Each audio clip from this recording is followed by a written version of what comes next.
or even for the later part of the call when we are opening the floor.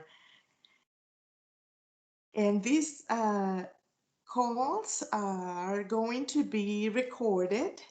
If you would like to later on forward the link to another staff member of the organization or somebody else, they can easily take a look at our calls uploaded in our website. Give David like about 24 hours so he has all the slides and the flyers that will be presented in this call today. And it's, let me see, it's 9 o'clock. So let's get us started. We have a full agenda and we may even stretch it a little bit after 10:30, just like our initial calendar notice says it's from 9 to 11. We try to keep it at until 10:30, but given the topics and the conversations and the question and answers, we may go a little bit later than that today. At 9 o'clock, let's welcome everybody to our Chula Vista Collaborative Partners meeting for the month of May. And we are celebrating Asian Pacific American Heritage Month. Next slide, David. I'm Brendaly Rodríguez, your host, and we have a tight agenda. Although we have low numbers in terms of the profile of our families and students that we serve in Chula Vista, coming from that heritage, it's mostly Latinos in congruence with our general demographics. We still want to reach out and give a shout out for this observance, and also we'll give you some numbers. I will also tell you a little bit about our work in the month of April with SBCS at the San Diego Convention Center. And please mute yourself. Let me see if there's something on the chat that is telling us. Yes. Oh, thank you. Yes. Say good morning. Say where you're from and any linkages with email or phone number that you wish to share along the call. And coming back to the agenda, yes, the family resource centers are going to be available during summer school break. So we're still servicing our families and clients from the community in the months of June, July. And I will share with you some of the feedback that you have provided through our survey in the month of April. And I have a question, so stay tuned. We have a nice lineup of presentations by partners and some updates very quick. And please include it in your agenda, the next call for June the 8th in your calendar. Same link as usual and starting at 9 a.m. Next slide, please. Yes, as I indicated, we are in alignment with the Office of Minority Health proposed observance of a Asian Pacific Heritage Month. We also align ourselves with the movement of Stop AAPI Hate. And yes, we are supporting vaccine-ready initiatives across populations within our region. The information that I wanted to quickly share, as I indicated, we serve mostly Latino families in our areas, but we do have some that identify themselves as Asian, and within that group, mostly is the Filipino families. Next slide. So just a quick reminder about who we are in case that you're new or newer to the group. And we envision a broad community of healthy Chula Vista residents. And we put together this collaborative partnership with community organizations, CBOs, and other stakeholder partners. You can get more information about us on our webpage. Next slide.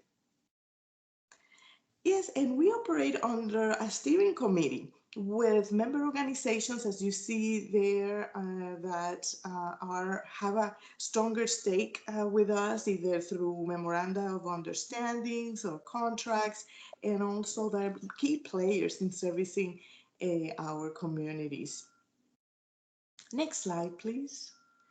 And in that spirit of collaboration, we jumped at the call from SBCS, formerly South-Based Community Services, when they were tapped to lead social services to migrant children at the San Diego Convention Center. I previewed that in our last call in early April, but definitely we were on a quick response, lending some staff members to our pivotal shifts, and even on the weekends, just to be there for the community and our stakeholder partner. And we provided over 300 hours of staff time in just 1 month of April.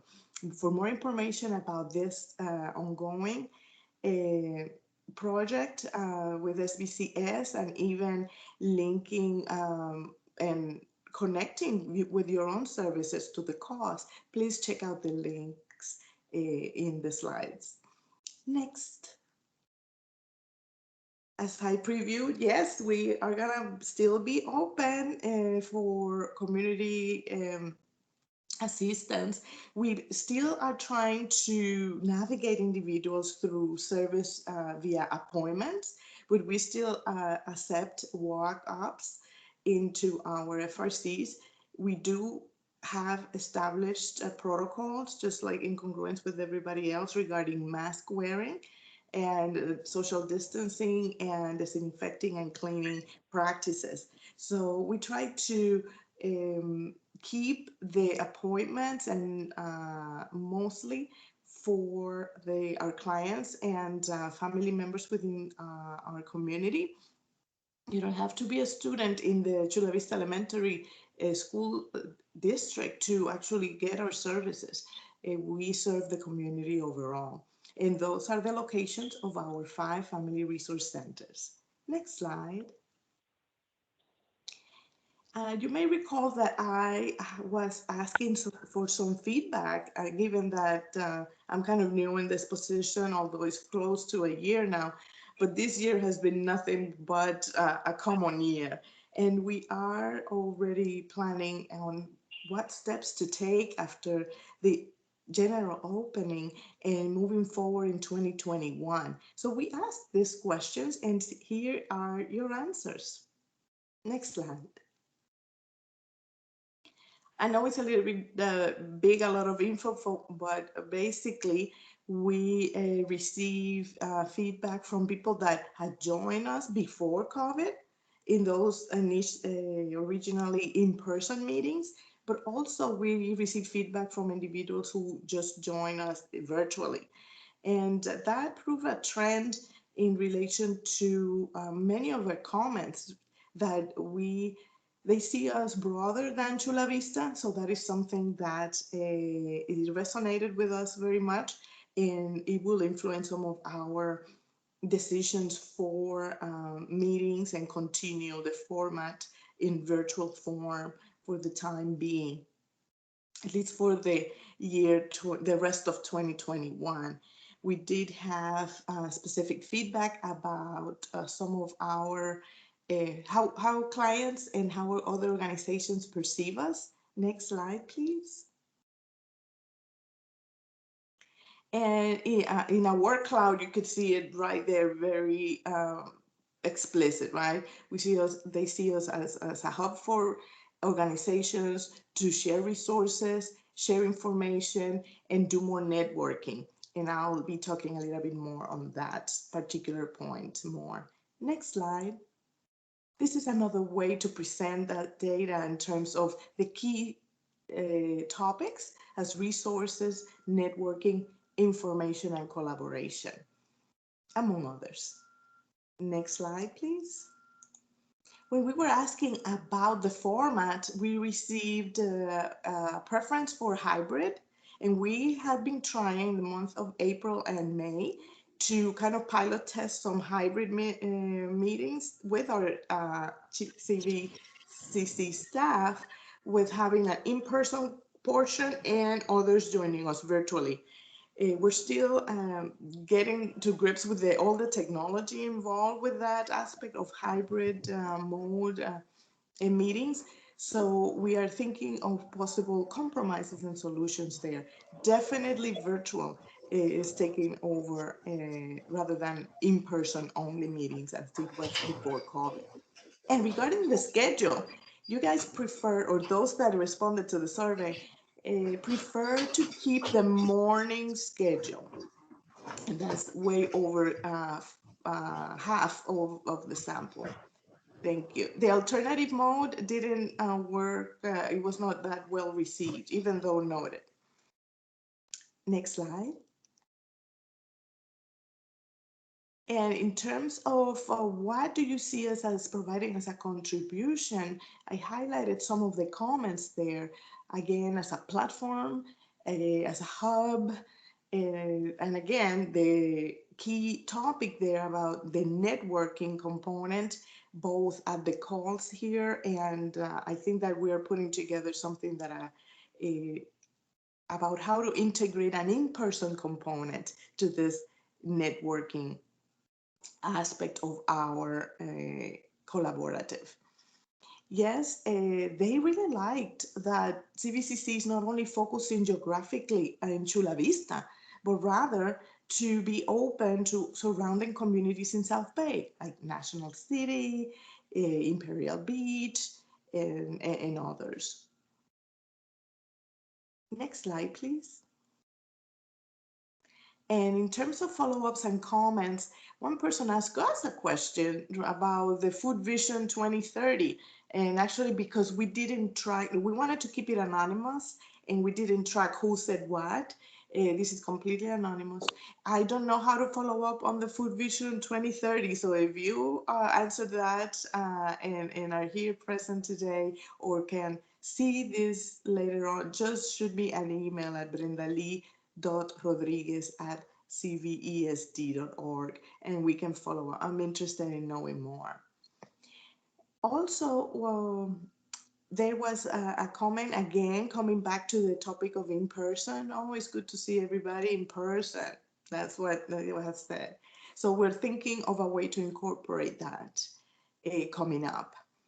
Also, that interactivity and engagement at the virtual platform like today with more breakout groups. So you can have an opportunity to mingle and connect with others right there in the virtual setup. So we're going to be working with David, my technical support guy, so we can incorporate some of those exercises coming up in the rest of 2021. Another comment regarding the every other month, I think that we're going to keep it monthly.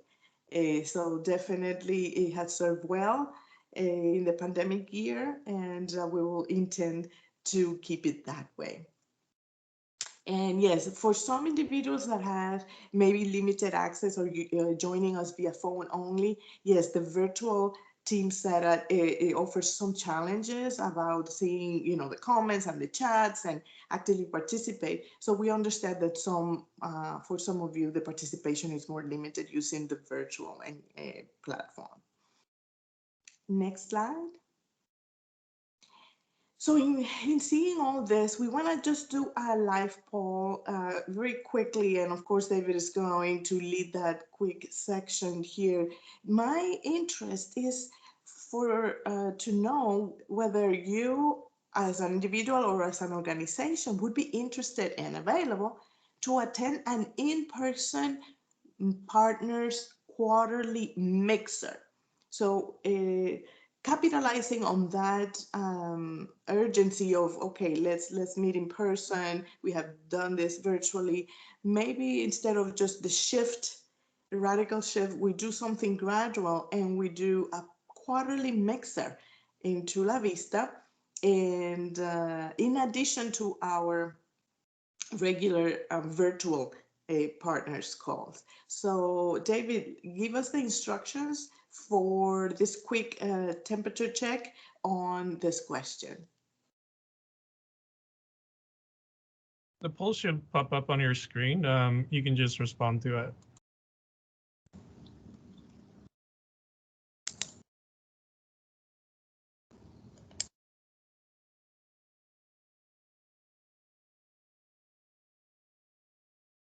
And I know that some settings, whether it's on your phone or in your iPad, is not allowing you to do that. So just use the chat box and let us know. You type it in whether you would be interested or available to attend an in-person partners mixer in the month of either August or September.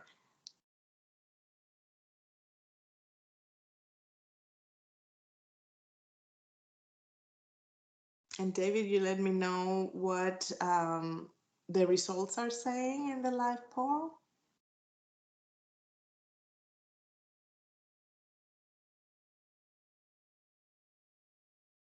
I'm getting feedback both on the live poll and on the chat. We appreciate that feedback.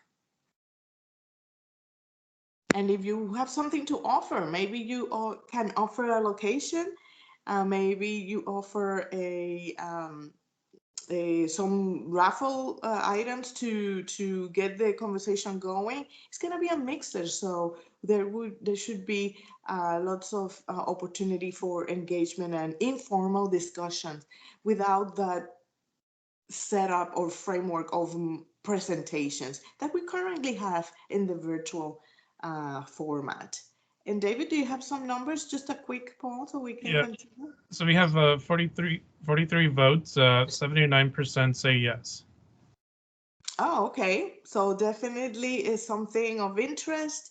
With those numbers, we do have to consider a location and still we'll see how the opening process comes up in terms of ensuring physical distancing and all that. But that's good feedback to know of a strong interest for such a component into our partners' schedule. Thank you, everybody. Next slide. So yes, we're here. We have been incorporating all that feedback and also the feedback from my staff. Just for you to know, we're going to have the CVESD is going to have a new superintendent coming out. Dr. Escobedo is retiring.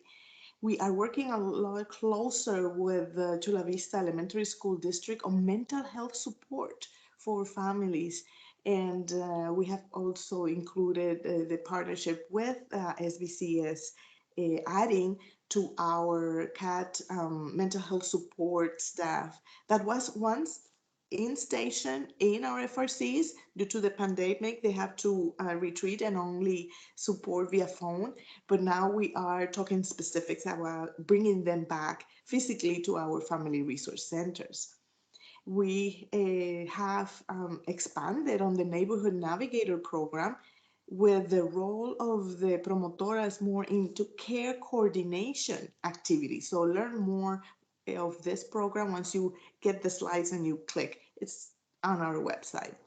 Also, the Promotoras Action, Promotoras in Action group, we are expanding it from not only servicing here in Chula Vista, but we're joining a statewide CHW, Community Health Worker, Community of Practice. And for you to learn more about that, please go to our website or link later in the links in the slides, because we do want to take more action and have a voice at the state level.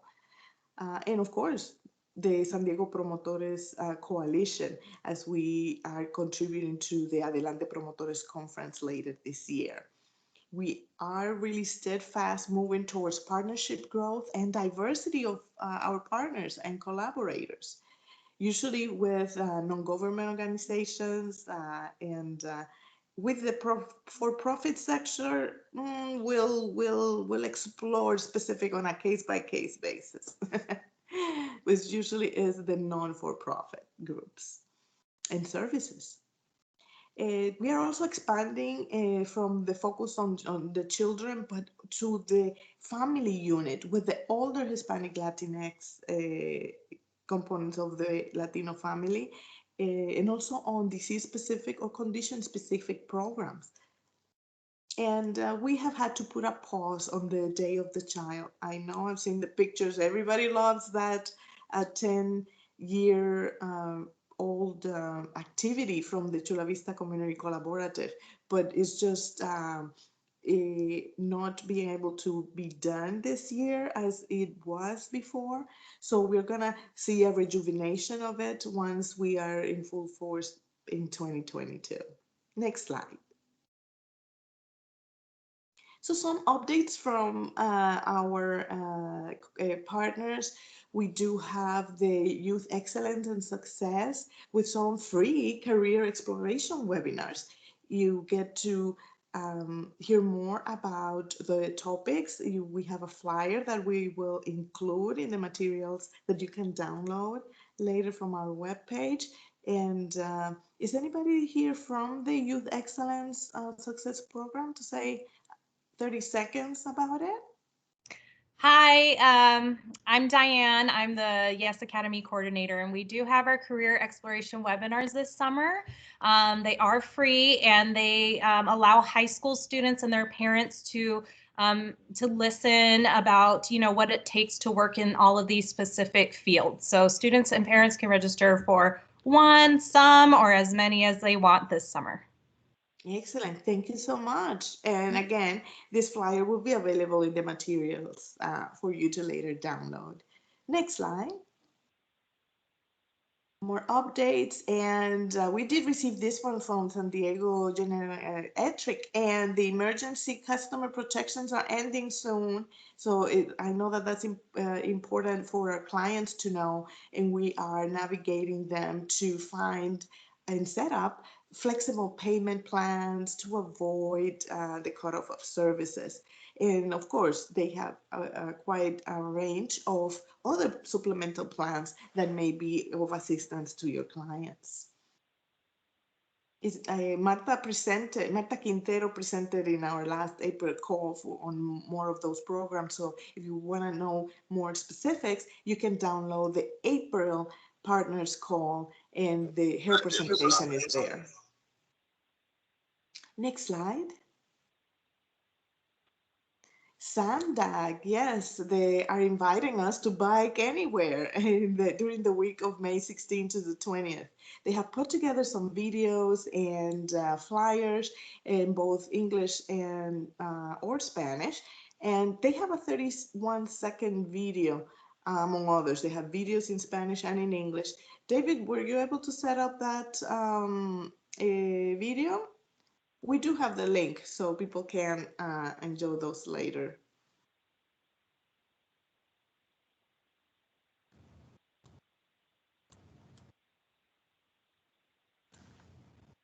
Yeah, I can do it real quick.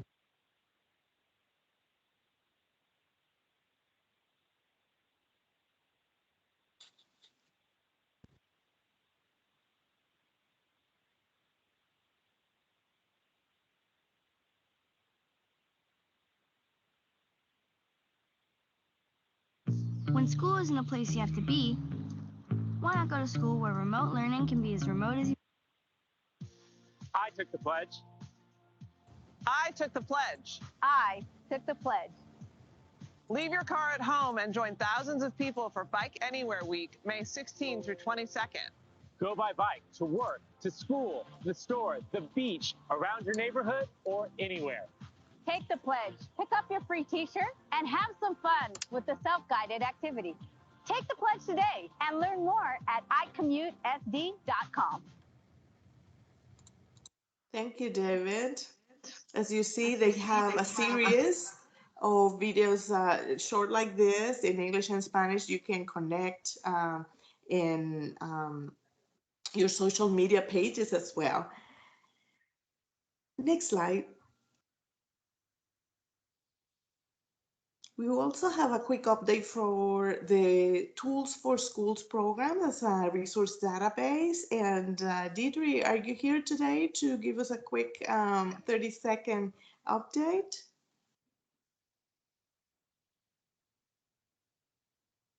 It's fine. So we are adding this flyer for you to find out more information about the Tools for Schools program and searchable database. Next slide. So here is the lineup of speakers today. We have usual, as you know, speakers with featured presentations, 15 minutes, and I'll be the timekeeper of that, letting you know if you're reaching your limit, so we can have space for everybody that is scheduled for today. We have, after each speaker, a brief period of questions and answers. So you can type in your question in the chat box, and in between David and I will make sure to make that question available to the speaker in case that person can't answer right away. Or if you want to follow up with that speaker, you can include your email and name and organization in the chat box. We can provide that to the speaker as well for follow-up after the call. The first one, and we're starting, let me put my marker at 9:25. We begin with the vaccine trial presentation by Aaron Gutierrez. Aaron, are you here? Hi, yes, I'm here. Good morning, everyone. Good morning. I know that you have a lot of information, so we're going to try to keep it tight, and we really appreciate this update on the vaccine. This is a topic that we'll still be talking about well into 2021, so glad you're here. Thank you. Well, good morning, everyone.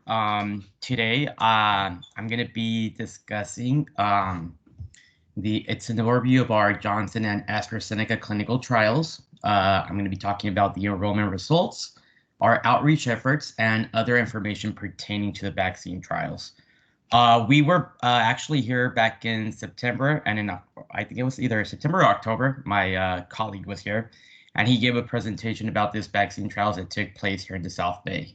So we've actually just concluded this vaccine trials, and we just want to share the results with the community and talk a little bit more of what we're trying to do as a department now for the Antiviral Research Center at UCSD. So next slide, please. So on this first slide, you may have seen it in our past presentation. We did explain how the vaccination process works. And as you can see, the first phase is a research phase. Then we went to the preclinical preparation. And then the third phase, which was our phase, that was what we were doing. We were doing the clinical trials. And right after the clinical trials, we went to the approval phase, manufacturing, and distribution. And as you may all know, we're already with, I think, 3 approved vaccines here in the US. We have Johnson, Moderna, and Pfizer. Next slide. And here, this is our eligibility criteria. So at UCSD, at the ABRC, we're specifically working with 2 vaccines, and that was Johnson & Johnson and AstraZeneca. And part of our inclusion criteria was to be 18 years of age or older, healthy, or individuals with medically stable underlying health conditions, and people that were more likely to be exposed to COVID-19. So people with greater chances of exposure at their job, who work with in elder care facilities, jails, prisons, supermarkets, retail stores, or from racial and ethnic groups that have been highly impacted in greater numbers by this epidemic, such as African Americans, Asian Pacific Americans, Latinos, and American Indians. Part of the exclusion criteria for our studies, it was a history of confirmed case of COVID-19 or SARS-CoV-2 infection, and that was only for our AstraZeneca, and a weakened immune system. That did not apply to people that had a well-controlled HIV, or pregnancy, or breastfeeding. Next slide. And this is our locations of our COVID-19 clinical trials. So the green triangle represents our headquarters in Hillcrest. That's our antiviral research center. The red dots are our AstraZeneca locations. We were moving through San Diego County with this bus that you can see on your left. And the yellow dot represents our semi-permanent site in National City. And the trailers that you see on the picture, that was our site in National City. Next slide. So now just to give a quick overview of our 2 clinical trials, which was Johnson and AstraZeneca. Next slide. So AstraZeneca and Johnson they were both very similar. They were both randomized, double-blinded, placebo-controlled clinical trial. And Johnson was looking for 45,000 people globally. The injection schedule, as we all know now, Johnson is only 1 single injection, and the randomization ratio was 1:1. Same thing with AstraZeneca. It's a phase 3 randomized double-blinded placebo-controlled study, and we were looking for 30,000 people nationally. The injection schedule for AstraZeneca was 2 injections with 4 weeks apart and a 2:1 randomization ratio. Next slide. So now just to go to the enrollment, and specifically for Johnson & Johnson.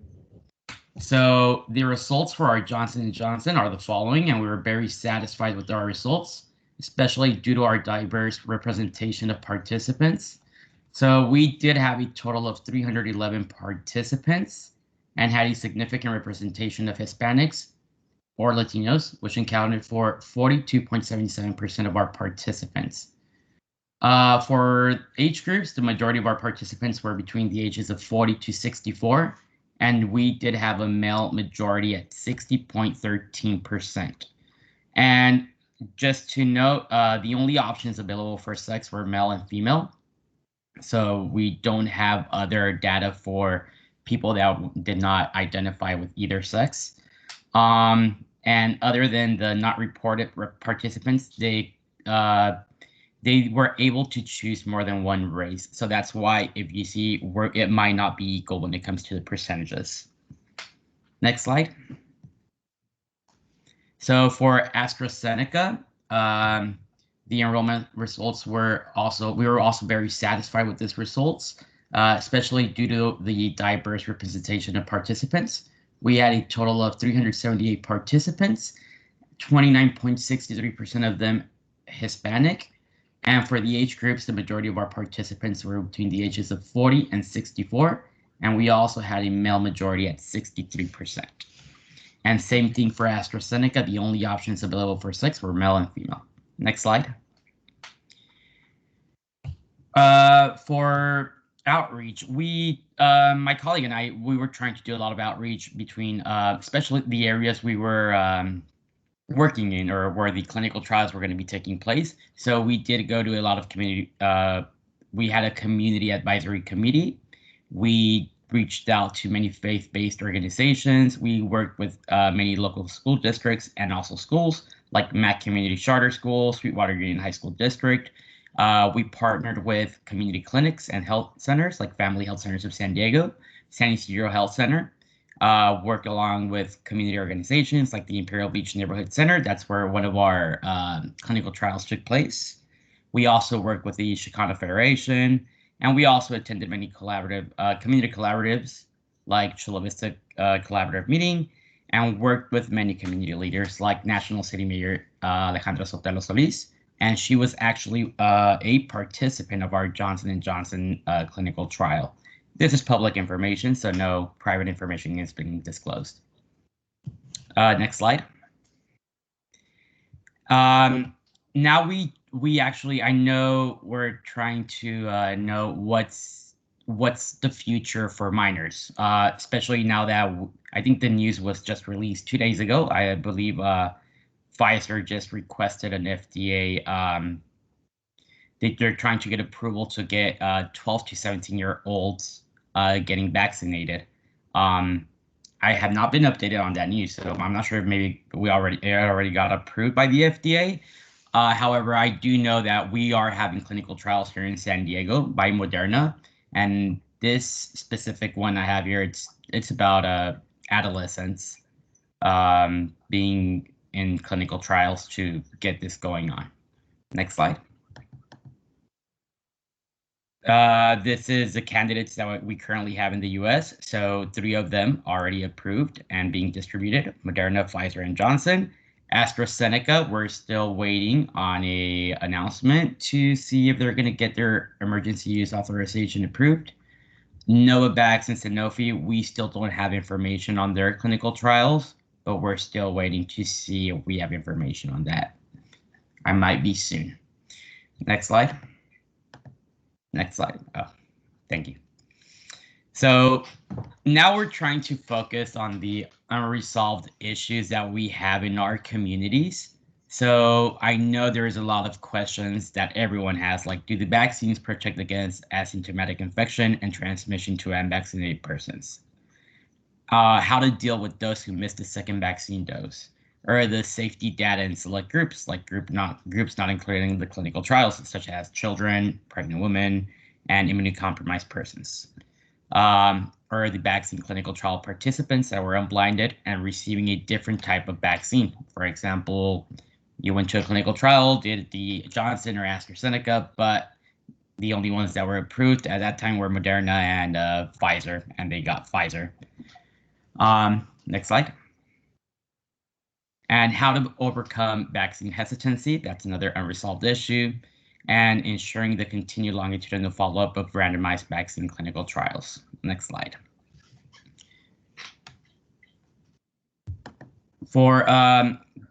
We do have a lot of vaccine hesitancy, and this is mainly due to the misinformation and disinformation that's been fueled by the political and social unrest going on in our country. We know there is a lack of trust in healthcare, in our healthcare system, and this is due to an unprecedented understanding of past mistreatments that may feed the mistrust today, especially in certain communities. There is a concern that the process moved too fast, and I mean, while many people believe the process moved too fast, I believe there are many resources out there for us, so we could see the full review of the process and how it got approved by the FDA. Next slide.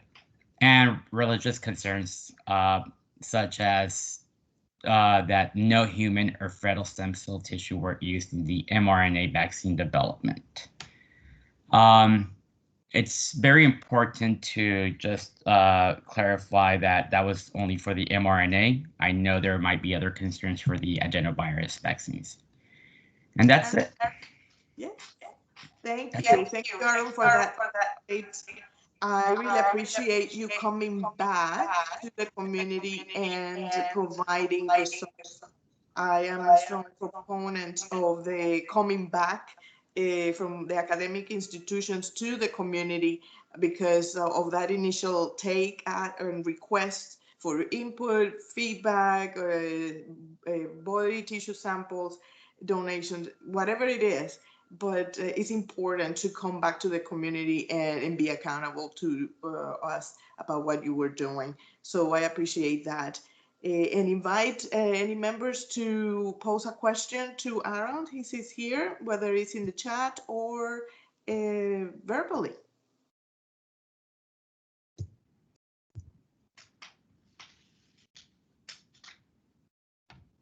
Let me see. I don't think that we have anything in the chat. Do we have a hand raised? Hold on. Let me take a look. Yeah, Janelle Lopez. Hi, good morning. So the service of this trial is still being offered to the public? No, we stopped recruiting back in January for both trials. So we have concluded our clinical trials. I mean, we're still following up with the participants that did participate, since it's a 2-year follow-up for both of them. But we are currently done with the trials. Okay, yeah, I just happened to see a segment on the news yesterday. I don't know if anyone saw that. The AstraZeneca trial vaccine, when you receive the vaccine card, it doesn't qualify as a, how do you say it, like a legit vaccine card. So if you need to attend certain events, that vaccine card won't allow you to receive certain, I don't know, services. This was a news segment yesterday. So I was just interested in that because this popped up. I wonder if you heard about that. So I'm not sure if I followed, but let me see. AstraZeneca has not been approved an emergency use authorization by the FDA. So AstraZeneca is not one of the vaccines that are currently being distributed in the United States. So I don't think there should be an AstraZeneca on your vaccine card, because the only ones that are approved, that would be Johnson, Pfizer, and Moderna. Thank you for that clarification, Aaron. Indeed, that also relates to one question in the chat regarding which vaccine was actually gotten FDA, either temporary or permanent authorization. So thank you for that. Yes, so it's, oh yes, I see. So the approved by the FDA, what's approved by the FDA is an emergency use authorization. Correct. Big distinction. Yes. Okay. So thank you, Aaron, for your time today and bringing back to the community the results of the clinical trials of this other vaccine. Thank you for allowing me to share and on time. So, David, we have our next speaker, and let's put the slides up. We have the California phones with the California Telephone Access Program, with Sandra coming here today telling us about this service. I'm letting you, in full disclosure, when I was in Florida, I used the corresponding program in Florida, and indeed it provides the support for the hard of hearing, like myself. But you're not only working with the hard of hearing population, right, Sandra? You really provide services to a broader community. And I'll let you talk to us all about it. You begin now, and you have 15 minutes max. Thank you. Thank you, Brendaly. Hello, everyone, and thank you for the opportunity to tell you about the program I work for. It's called California Phones, or California Telephone Access Program. Some of you may have seen the commercials, because right now we do have the promotion going, so you may have seen the commercials going. My information is on that slide. Next slide. We are a program of the state of California. We began about 40 years ago. It actually started by the deaf community coming together and requesting access to be able to communicate with each other. So the program began in '79, and we began providing the TTY machines for the deaf, and you'll be able to see those later if you're not familiar with them. A few years later, in 1983, the program began providing free California Relay services. And California Relay are the operators that connect the calls for the deaf. And 2 years later, we expanded the program to include anyone who is hard of hearing, low vision, has speech, mobility, or memory difficulties. So, as I talk about the program and the equipment that we provide, you'll be able to see the kinds of equipment and services that we provide. Next slide. Now, everything that I'm covering, the equipment, the services, is at no cost to the user. So the first question that we get is, if it's free, what's the catch? How do you get the money? The funding comes from all of our phone bills. You can even take a look at your phone bill right now. Under the taxes and surcharges, there's a small surcharge that says California Relay and Communication Devices Fund. It's a few pennies. It's on both cell phone bills and landlines. And that funds our program. So when someone needs equipment, they pay nothing for the equipment because as part of their phone bill, they have been supporting the program. Next slide. Again, there is no age, income, or insurance requirement. And we try to remind people of this because usually the first question we get is, well, what about Medi-Cal, Medicare? How do I, it doesn't matter. No insurance, no residency requirement. We don't care about citizenship. We just need them to have any difficulty using a standard phone. And I'll cover the next step that we do require. But as far as income, age, insurance requirement, none of those matter to qualify for the program. Next slide. So again, the main purpose of the program, the mission, is to serve and provide communication for anyone with difficulty. And there is no minimum requirement. It could be mild hearing loss. A lot of times the difficulty begins over the phone because people are either mumbling, speaking too fast, talking to someone in an area that's too noisy. So the person on the other end of the line, if they already are having difficulty hearing, then it's just increasing the difficulty that they are having in understanding that conversation. So even mild hearing loss, people don't need to be legally blind. If they have difficulty seeing the buttons on a phone, they can qualify for a phone. And if it takes them a little longer to get to the phone, you know, a lot of times as we get older and arthritis kicks in and it takes us a little while to get to the phone, the danger a lot of times for our elderly is they try to rush to the phone and they trip over a rug. So just arthritis qualifies someone for mobility. So just know that, you know, it's not very rigid as far as what helps someone qualify for this. Next slide. Some of the phones that we have, and yes, we do still have landline phones because especially a lot of the people that apply for the program are seniors. Even though there is no age requirement, a lot of them are seniors and they still have their landline, and they are either hesitant to move to a cell phone or, you know, it's still easier for them. So we still provide the landline phones. They are going to be louder, and to give you an idea, a regular house phone, the volume might go up to about maybe 18, 20 decibels. Our phones go up to 50 decibels. Now, they won't just be loud, because just a tip, if you know someone that has difficulty hearing, maybe a parent, a friend, a neighbor, the loudness is nice, you want to speak up, but more importantly, you want to speak clearly, enunciate. That makes a big difference in slowing down.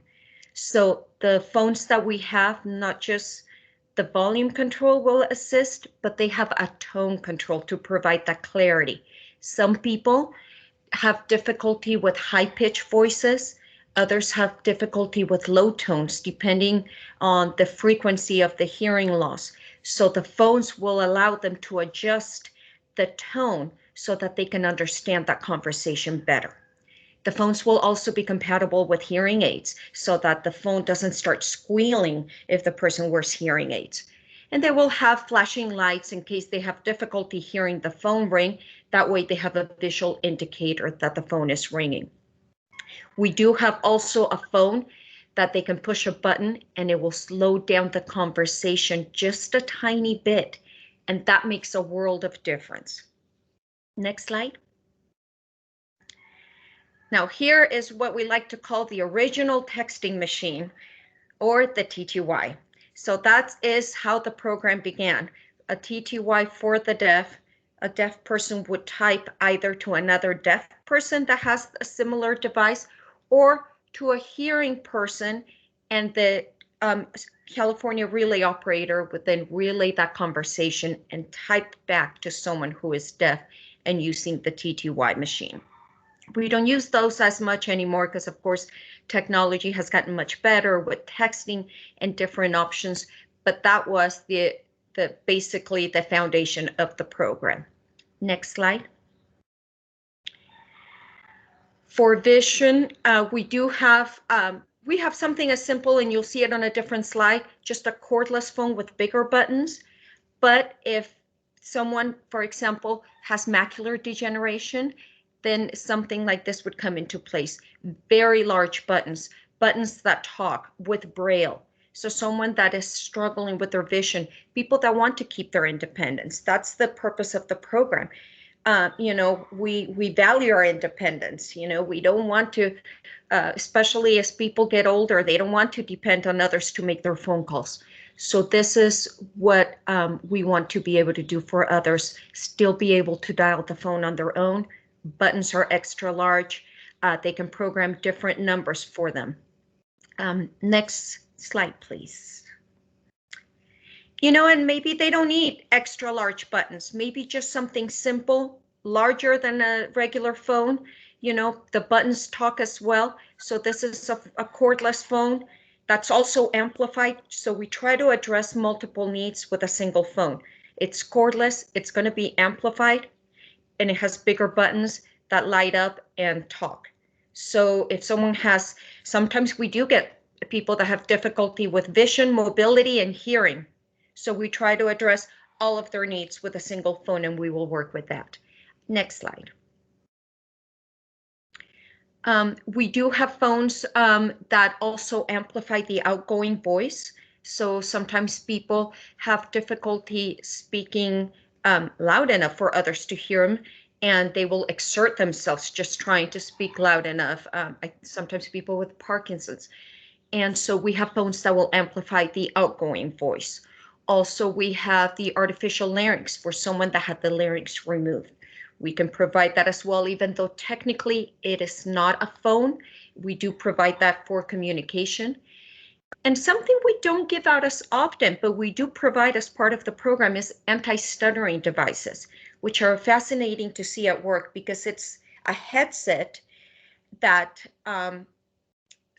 someone who stutters will hear their voice as they're speaking, but at a much slower rate. And what it does is, whatever magic happens in the brain, they stop stuttering. And it's amazing to see it at work, and we don't provide it as much. I mean, people don't request it that often, but we do have them as well for those that need it. Next slide. And for memory, so we do have, and it can be at either end of the spectrum. We have people that are beginning to struggle with memory and maybe beginning to forget names and phone numbers, but can identify faces. So we have phones that you can program the phone numbers and put pictures on them. We've also had moms of kids with autism, and they're trying to teach them to call friends or family, in case there's an emergency or anything like that. So that phone can be provided to people that have memory difficulty or are trying to learn. Next slide, please. For those with cell phones, maybe they have both landline and cell phone or cell phone only. We do have amplifiers that they can connect to their cell phone via Bluetooth. So they can provide hands-free option. It will, if they have tried everything with their cell phone to make it louder and they still struggle to hear it, these devices will be much louder. The bottom device, it's a handheld device, and the one above is for someone who wears hearing aids or maybe has a cochlear implant, and it will send the sound directly into the hearing aid or the cochlear implant. They can receive those either on their own if they only have a cell phone, or they can receive them in addition to a landline phone if they have both. Free as well. Next slide, please.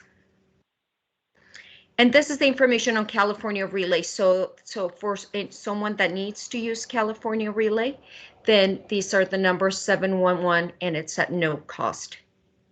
Next slide.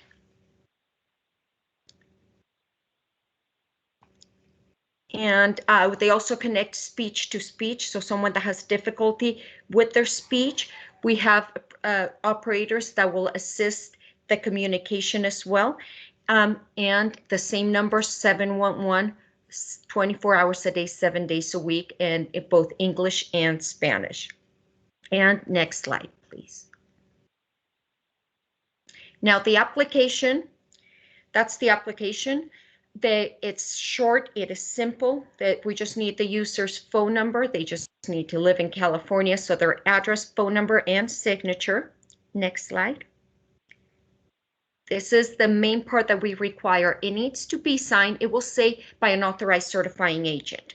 That will be their primary care physician, an audiologist. If they already have hearing aids, it can be the hearing aid dispenser, optometrist if it's for vision, and it is listed right there. It can be the physician assistant. So a few groups have been added. Once it is signed, right there we have either a fax number or an email address that they can send it to. They can also take it to our office. We do have an office in Mission Valley that they can take it to. They can go straight to our office. We will process the application right there. We show them how to use the phones. We set it up right there and they walk out with the phone the same day. So that is, if they are able to do that, that is the best way, because they can take the time to select the phone that they prefer of their choice, that they can hear better on, and compare different phones. Next slide. So that's the list of the authorized certifying agents. And next slide, please. We do have 7 service centers throughout the state, with some part-time service centers that have limited hours and dates. So on the certification form is our phone number where they can check the hours, but the San Diego Service Center is full-time, so we're open 5 days a week, 8 to 5 p.m. And it is 1 phone per person, not per household. Sometimes we do have husband and wife that apply, or, you know, a parent and child. And we do have someone that can go into the home to install a phone if someone would be unable to do that. Things changed a little bit during COVID, so we weren't going into homes. Now we slowly started going into homes, but we're limited to 1 home per day, and it's only under certain circumstances. So I would suggest that if someone needs to, they call ahead of time to check. In Imperial Valley, I do see the question on the chat. Unfortunately, the closest would be Riverside or San Diego. Normal times, my territory is Imperial County as well. So under normal times, I would make the drive there. And sometimes we have events, what we like to call a distribution event, where if we have a group of people where we presented the program before and they went to their doctor and they got the application signed, we could come on a date and distribute the phones that day. We can also do such an event with an audiologist present that would provide free hearing screenings for the day, and sign the application right there, and we would provide the equipment on that day as well to people.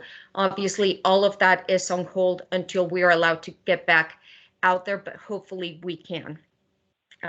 Next slide, please.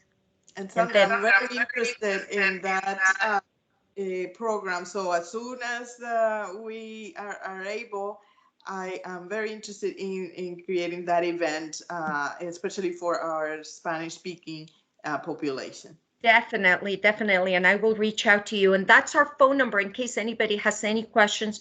You know, we do have agents that speak those languages. And if we have someone that calls in and doesn't speak that language, we will get an interpreter. If for your organization you have you want a presentation, we also have people that speak the languages. And if it's a different language than it's listed, we will bring an interpreter with us to provide that presentation in the language that is needed. Excellent. Thank you so much, Sandra. You're always welcome to come back for any updates on the program and or demonstrations. I look forward to your next participation later in the year, or hopefully we will be doing a joint announcement for such an event Yes. here in the area. Thank you so much, Sandra. And again, if you want to pursue communications with Sandra, take a look at her information there, or put your information in the chat, and we will send it to her.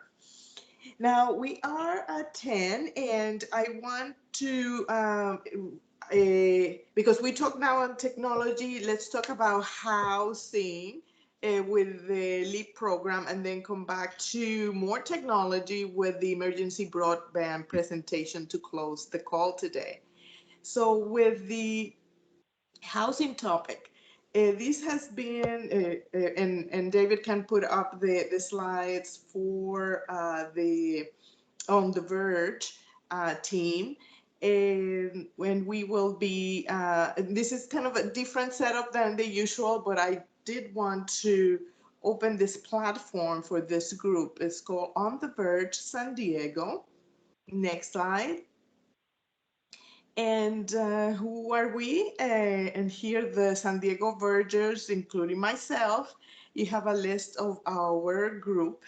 We have been participating in a year-long program that develops professional and personal skills with emerging leaders. Remember, I just came from Florida last year, and I wanted to establish closer relationships with partners within the area on a different level. And we have met monthly, mostly virtually, of course, for this coaching and developing a small group project. And here is our work put together, linking with strategic partnership in information dissemination. We selected this topic because now in June, we close our year of activities, and we all had a connection to this topic regarding housing and affordable housing and programs that support this. As a personal story from limited means and housing woes my family when I was young, and I can tell you about the difference that it makes when, in this case, my mom, a single mom with 2 kids, had to find subsidized housing and with limited means. And I turned 10 years old in my new home apartment, but that meant the world for my mom to offer us a secure place to live in those circumstances. Unfortunately, time continues, but still the struggle of families with limited income continues as well. And we are seeing that in San Diego and across California in our cities. So that is why we are coming together, the Vergers, on the topic of accessible housing and a program that may be of help. I'll let Stacy Schultz, one of my On the Vergers group members, to tell us more. Next slide, please.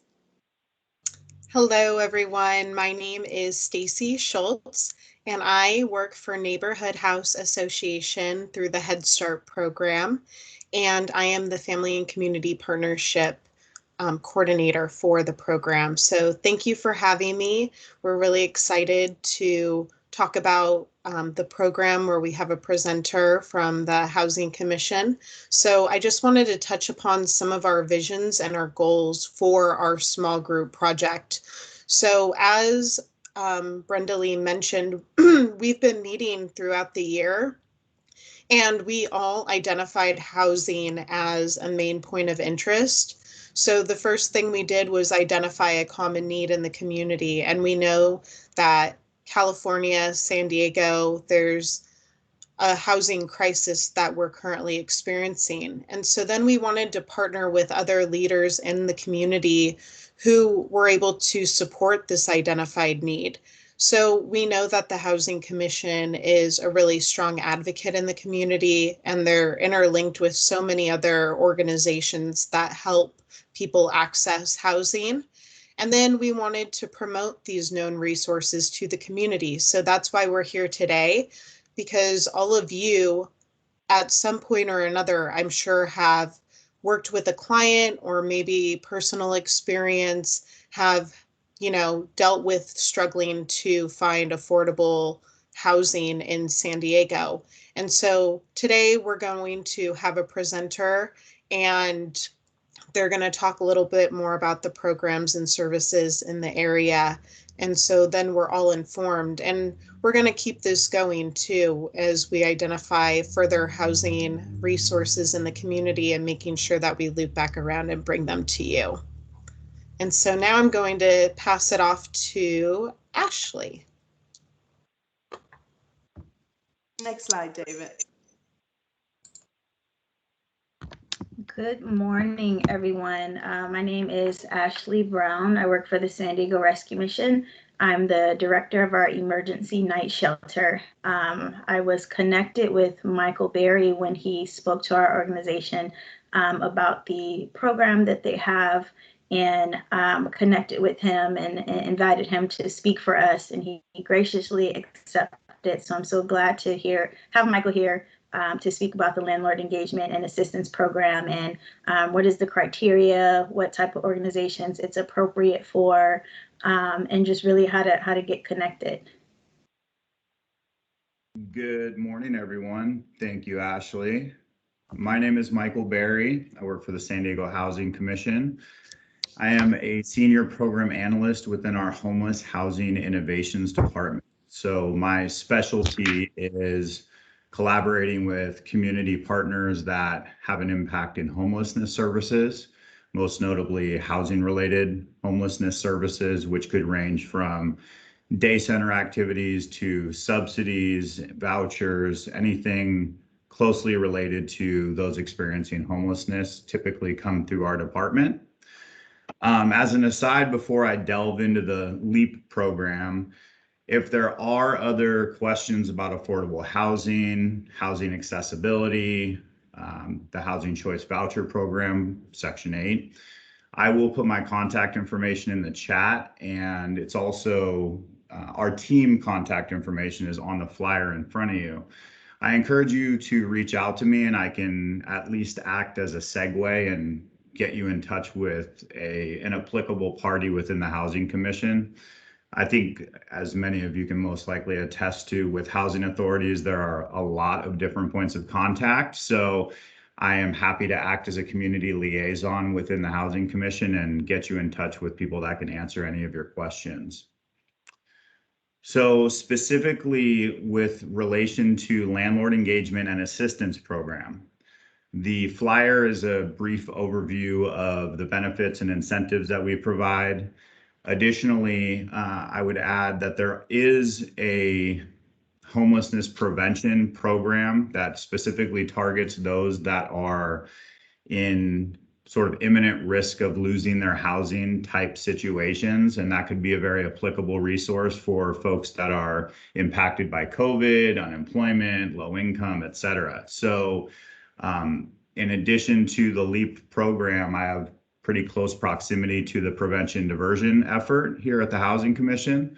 So if there are folks that are potentially imminent risk of losing their housing, you can feel free to reach out to me and I can get you in touch with the program manager for that specific program.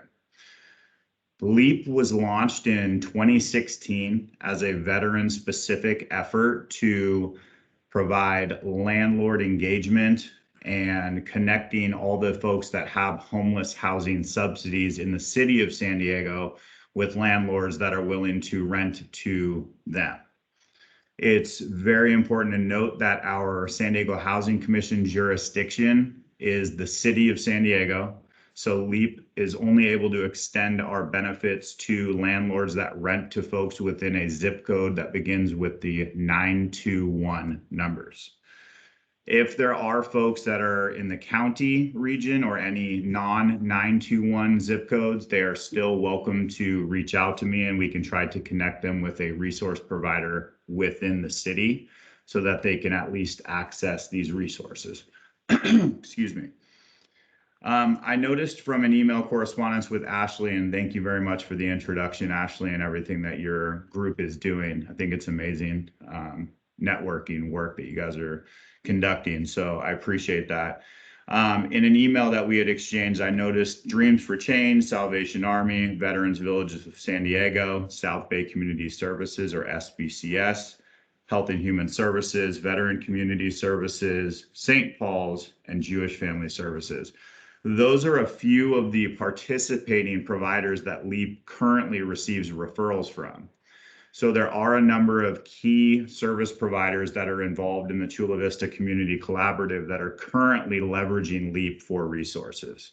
I wanted to say that because we're live, we're actively working with any service provider that deals with folks experiencing homelessness. So this is something that is very alive in our community right now, and I'm going to kind of give you a brief background and then some of the benefit breakdown. I know we have a time constraint, so I'll rush through it. LEAP, as mentioned, was veteran specific in 2016, but after housing 1,000 veterans within a 12-month period, which was our goal, the community said we need LEAP to broaden in scope so that we can actually have an impact in general homelessness. So we pivoted in the middle of 2017 from veteran-specific landlord engagement to anyone that's experiencing a housing crisis. We currently partner with over 40 service providers, and it's important to note that in order to partner or refer one of your participants or a client, if you will, to LEAP, you have to be a homeless services provider. So if you're offering other outlier resources and they're not housing related, we do want to connect you with one of our housing providers so that they can provide housing stability case management in addition to some of the financial rental resources that they offer. All of that connectivity and whatnot, I can help facilitate if you reach out to me directly. We do currently accept referrals from folks that are enrolled in rental assistance programs that are specific to homelessness. Our requirements are relatively low barrier, intentionally so. We have 3 criteria for referring one of your program participants to LEAP. A, they must be homeless and verifiably homeless. B, they must be either receiving a rental subsidy or have an intent to rent letter from a landlord that's willing to rent to them in the absence of a subsidy. And then the third one would be that they're housed within our jurisdiction, which is the 921 zip codes of San Diego. We are a referral-based program because we have so many community service providers that we wanted to make sure our eligibility wasn't a program eligibility, but a participant eligibility. And with that, I can say we're averaging about 125 referrals per month, and we have a team of 5. So we're very busy. Part of what our team does is go on to all the different web listing platforms like Craigslist, PadMappers, Trulia, Zillow, etc. And we contact landlords and we highlight all of the incentives and benefits of LEAP. And we educate them on the available rental support subsidies that all the community and collaborating providers provide the clients. Once a landlord is willing to rent to someone that has some extenuating circumstances that are tied to their housing crisis, we'll then turn around and provide those unit details to those housing providers so they can find a suitable fit on their caseload, if you will. We then act as a liaison between the landlord and the service provider, and we offer all the financial resources that make partnering with a subsidy client a viable business option for landlords. How we accomplish that, we provide a landlord incentive payment of $500, which basically is the city's way of saying thank you for working with one of these programs and kind of jumping through the hoops, if you will. After the initial first unit a landlord dedicates to LEAP, they'll receive $250 for all future units. And that's a benefit that we offer in perpetuity to owners that partner with us. The wheelhouse of what LEAP provides the landlord community, and a reason why so many community partners reach out to us to refer their clients, we're able to reimburse landlords for any tenant caused damages, any sort of tenant incurred costs past the security deposit. So if a participant of LEAP leaves the unit with $7,000 in damages and potentially maybe some legal costs or unpaid rental arrears, and their deposit is only $2,000, the landlord would then be out $5,000. we are able to reimburse owners up to $5,000 once they regain possession of the unit from a LEAP participant. It's a huge draw for landlords to be able to have that risk mitigation and to be able to depend on some financial recuperation if they do incur losses. And we see it as a huge draw for the landlord community because there are inherent risks renting on the open market, just like there are renting to folks that are in these various programs that we partner with. So between the contingency fund and the landlord incentive, landlords are very keen on partnering with us. And we're also able to support applicants by paying up to 2 times the contract rent as a security deposit. So if you're one of the partnering providers and you have limited funds or your allocation of rental assistance or whatever it might be is limited, you can use LEAP for your clients' security deposit payments. We will also pay application fees, credit check, security, background fees, whatever landlords require for tenancy and applications. And we can pay up to $50 per adult per household. That's a really great resource for folks that are out applying to multiple units, because as anyone that's looked for rental housing in San Diego knows, those application fees add up quickly. We're also able to offer landlords a 24-hour, 7-day-a-week hotline, which is the information on the flyer. That actually gets routed directly to myself after hours and on the weekends. Our referral process, which I'll get into shortly in a moment, is a referral-based process that includes a release of information signed by the participant. Right now, with COVID impact, we're doing verbal authorizations. The referring case manager would select all the verbal authorization checkboxes on our online referral. And ultimately what that enables me to do is to discuss any sort of tenancy concerns on their behalf and act as a liaison between a landlord that may be having an issue with their tenant and the referring case manager. Often landlords will not know who to speak with about something that's going on with a particular tenant. So they'll reach out to me and I'm able to use my experience to point them in the right direction and do some trauma-informed care and make sure that we're supporting both the tenant's needs and the landlord, because I think all too often landlords are the only ones that receive the support. So we want to make sure that we represent all different parties in a predicament. Those are the basic resources that we're able to provide. It's also really worthwhile mentioning that we do a number of other things like unit hold fees. We'll pay a vacancy loss fee for an owner who wants to dedicate a unit to a program participant but doesn't want to wait or incur losses. So we're able to do that. We can pay some moving fees, furnishings from time to time. We operate within what's called a moving to work designation as a housing authority, which is a HUD designation that gives the San Diego Housing Commission the ability to be flexible with how we utilize our funds. So if there is a specific niche type scenario with someone that you're working with, you can always reach out to me directly and we can discuss what resources are available within LEAP. And if we can't provide a solution, maybe we can point you in the right direction to a community partner that can. That's really just a basic overview of the LEAP program. I will go ahead and take questions if anyone has any. I see maybe a few. There's a current. The eligible, this question's a little shorter. I'm really horrible with eyesight. I'm trying to read these questions on the side. So the 3 eligibility requirements are verifiable homelessness, and that means any of the coordinated entry system assessment sites can provide that, or any community provider that has the ability to do a homeless verification can do that. We'll accept really any type of homeless verification.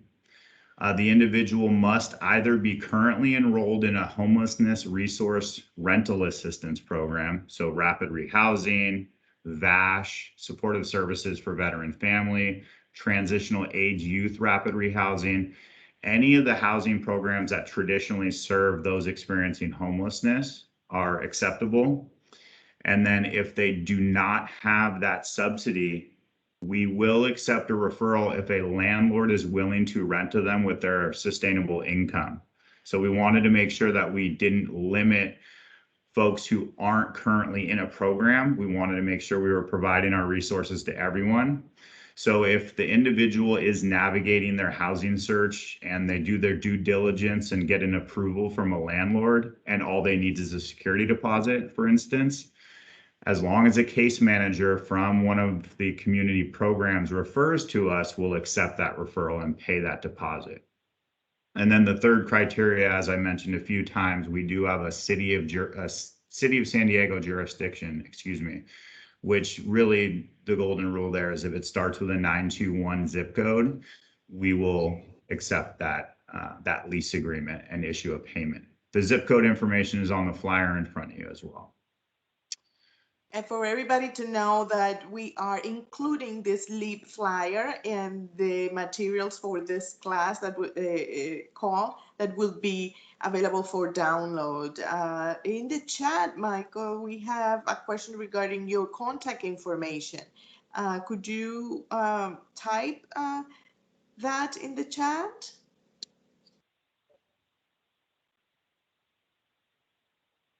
There's also a question about, do you use the 211 Community Information Exchange to receive referrals, or are they faxed or submitted directly online?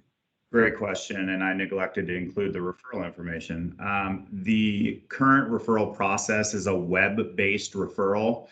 I tend to do a bit of an onboarding engagement with particular interested parties to make sure that it is an applicable fit. So before distributing our web-based referral link, I'd like anyone interested in more information to reach out to me via email so that we can talk about the nuances of the program. We can become familiar with one another, and then we can set up some sort of a Zoom call between our organizations so that we can learn about what you provide and vice versa. You can get familiar with our team. For those of you that are currently working with one of the programs that I mentioned, like Dreams for Change, Salvation Army, so on and so forth, please feel free to send me an email and I can send you that link, and then that might highlight a training opportunity too, because I know there are some folks that are new to their organizations and this could be a learning opportunity as well. About 211 and the CIE question in closing, I'm not sure how many other questions there are, but we do use Clarity, which is our homelessness management information system. We have access to CIE, or Community Information Exchange, but our referral system is based on a landing page where we actually pull the information and utilize it within Salesforce, which is our internal data platform. So we're not receiving referrals through any other avenue other than the web link, which I can provide you once you guys reach out to me. Thank you, Michael. That addresses a couple of other items in the chat. Lauren, do you want to do some final thoughts? No, I think this is a great opportunity to hear about what's out there. I think one of the things that we're hearing at the County of San Diego is that folks don't know what's out there, so they're not accessing it. So I think that the more information that we can share and get out there, the better.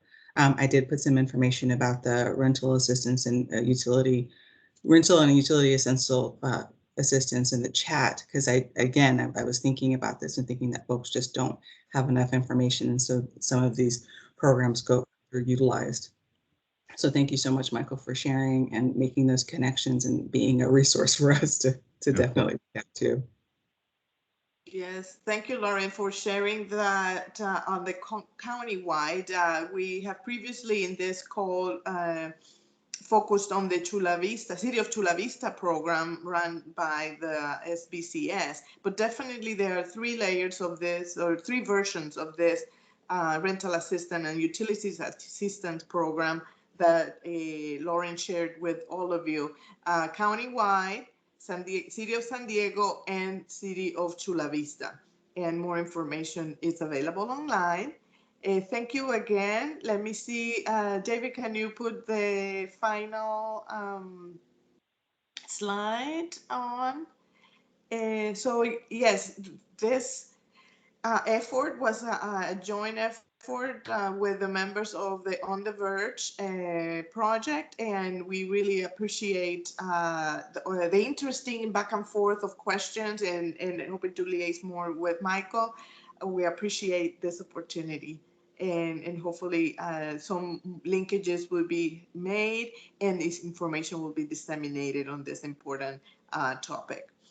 And to close, and I anticipated that we would go a little bit over the 10:30 today because we do want to have the opportunity for this exchange of questions and information in the chat.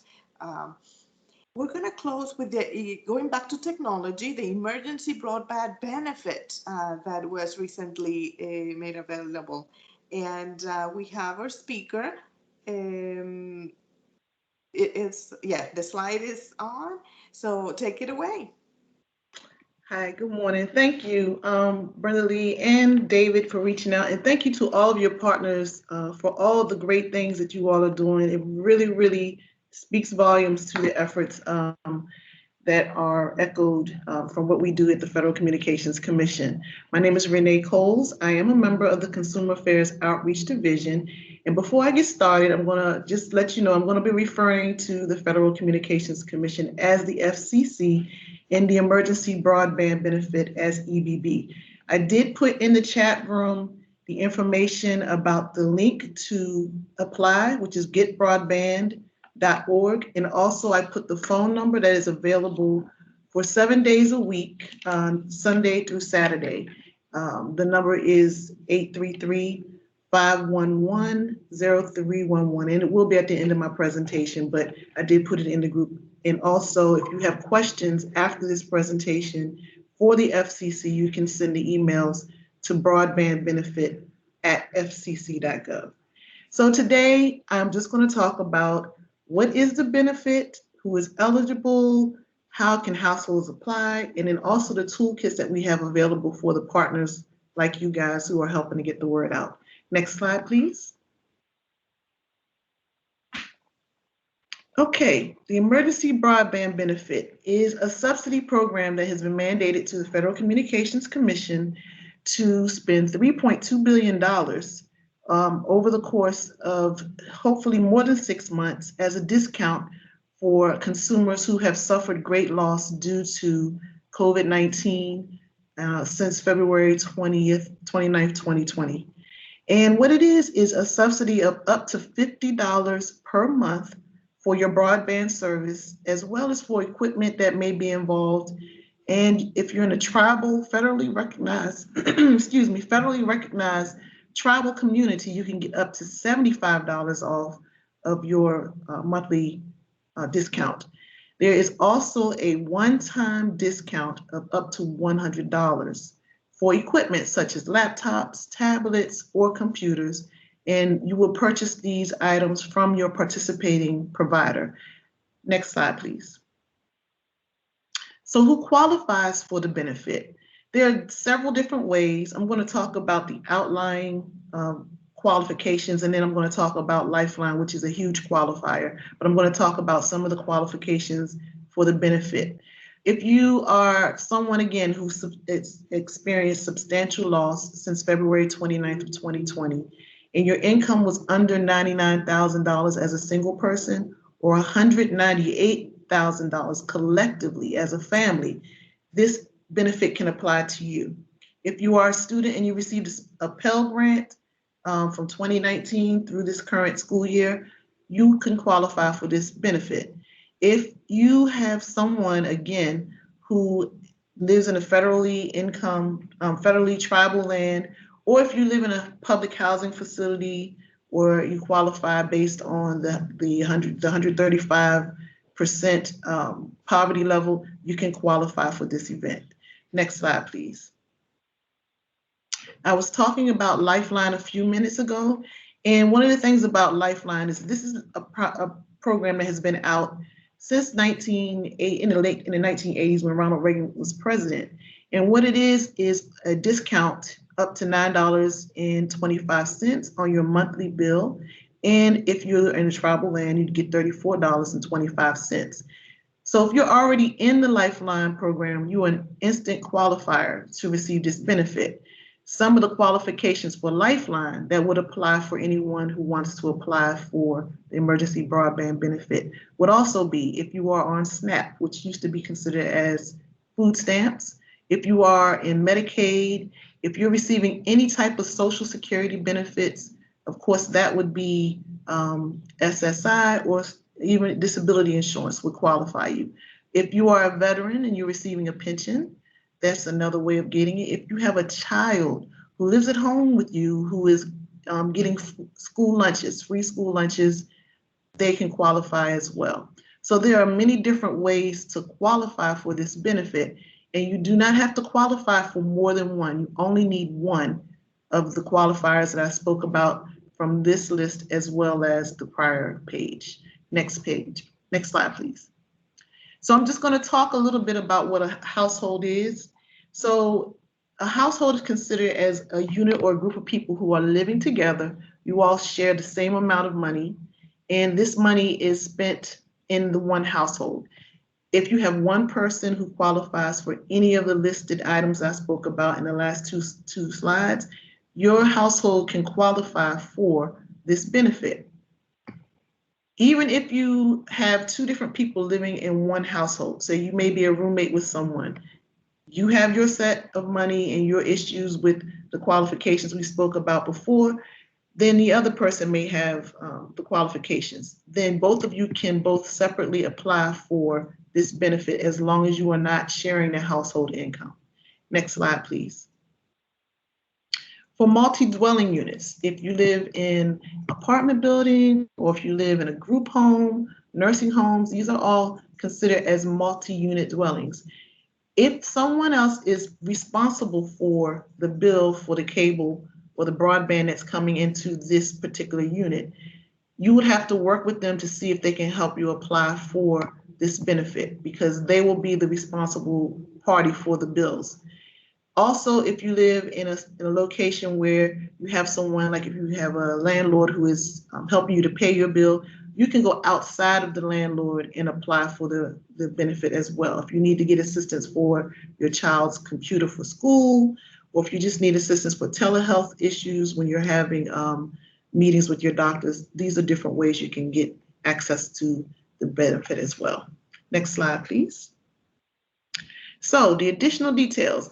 You guys are actually my very last presentation before we go live tomorrow. So this is a huge, huge event. You're getting all this information prior to.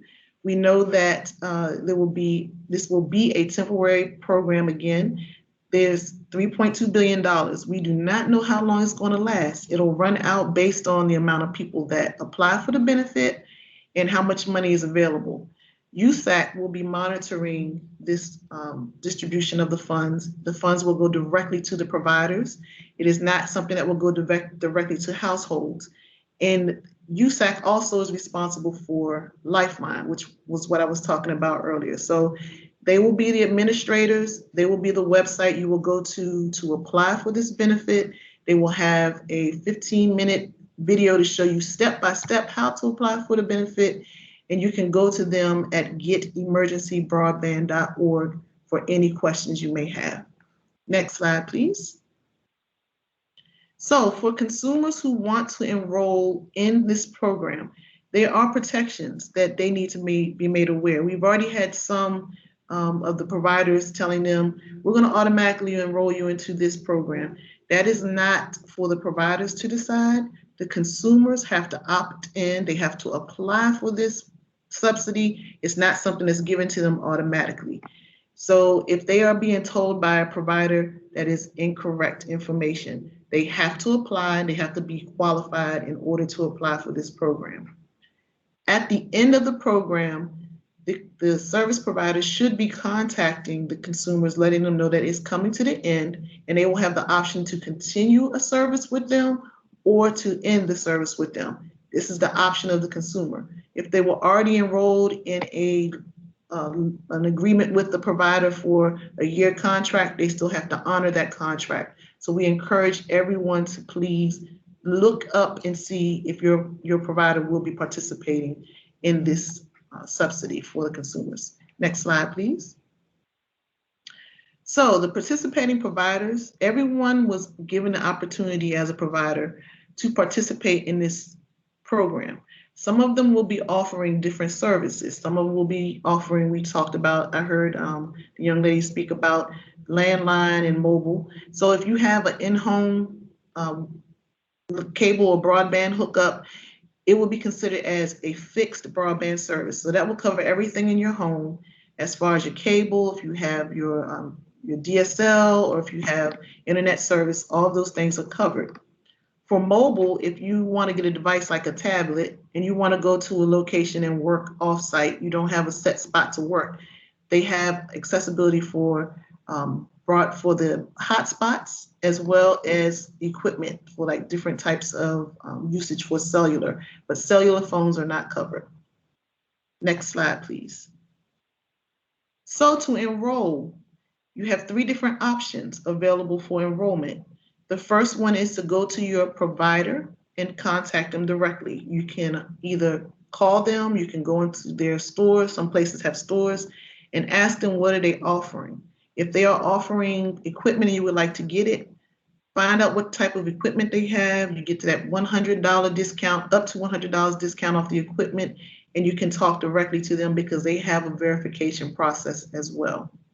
If you want to be independent and go right online and sign up by yourself, you will go to getemergencybroadband.org, and there will be a step-by-step information of how to apply and what you will need to qualify.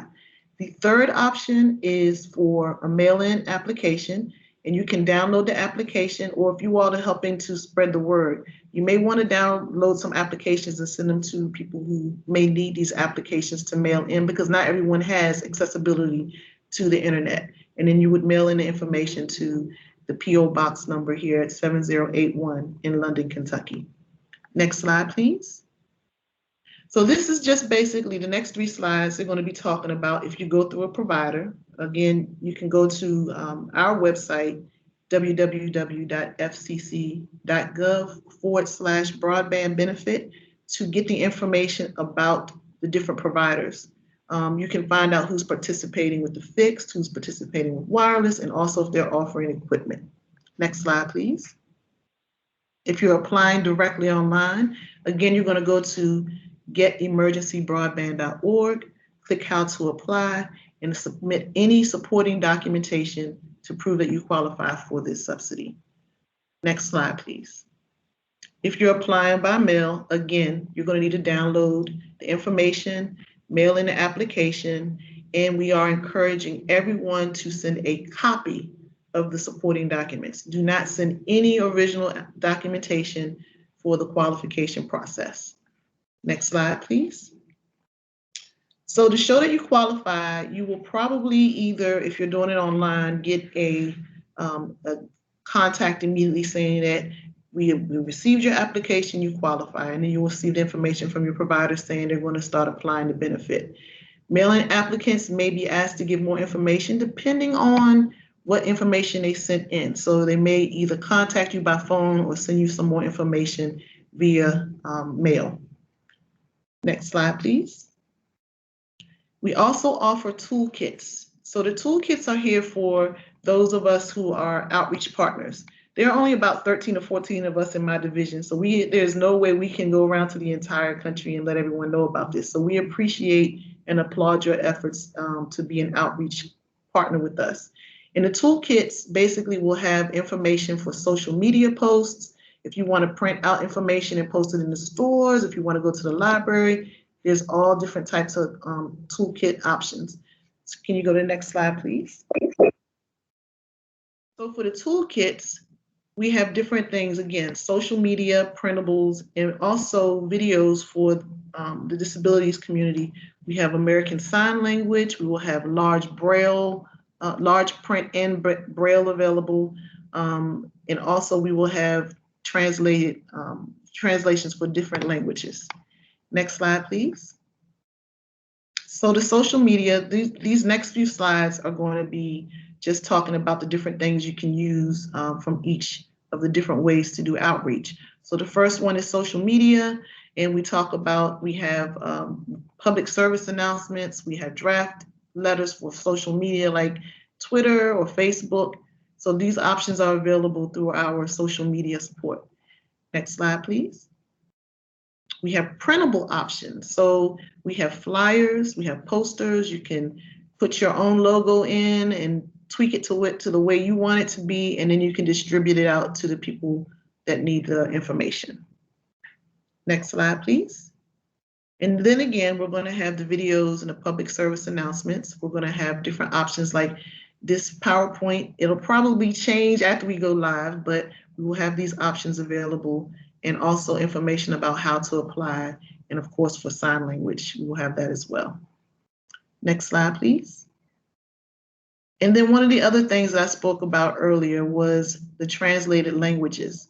So we will have information in the languages listed here.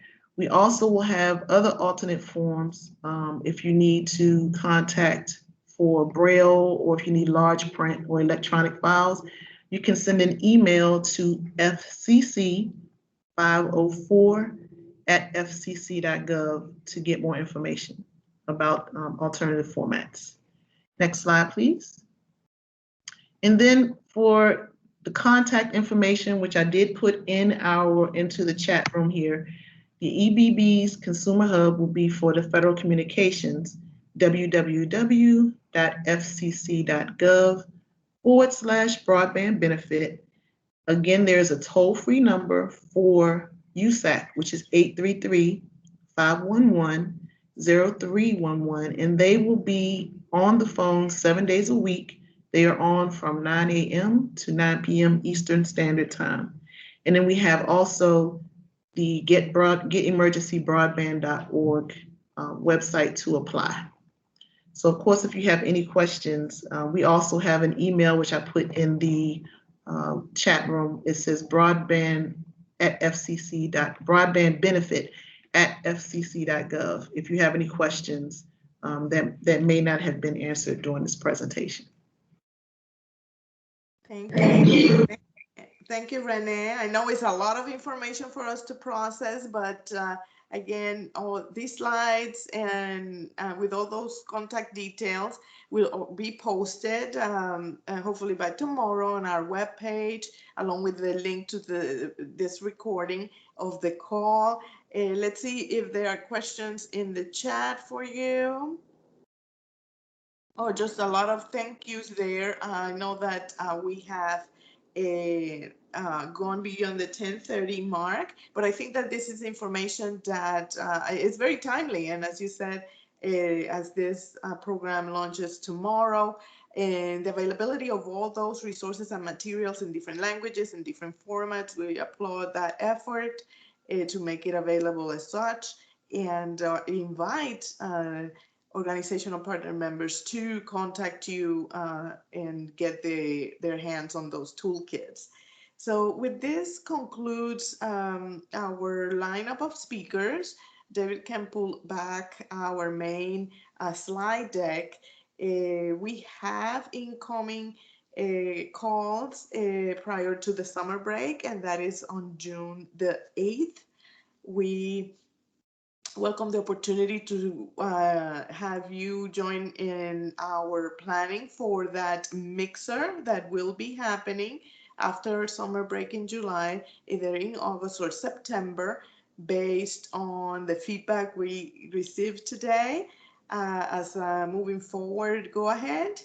And indeed, we will have to be somewhat flexible in those plans. As we know, the ambience is very changing, especially with all those specifics about in-person meetings. We will work with all the necessary guidelines set in place for that in-person CVCC partners mixer, with a less of a structure of presentations and more about the networking opportunities among us. And certainly I'll work with David with this, getting these calls more interactive and engaging with split groups and the like, so amplifying the opportunity for more networking within the calls.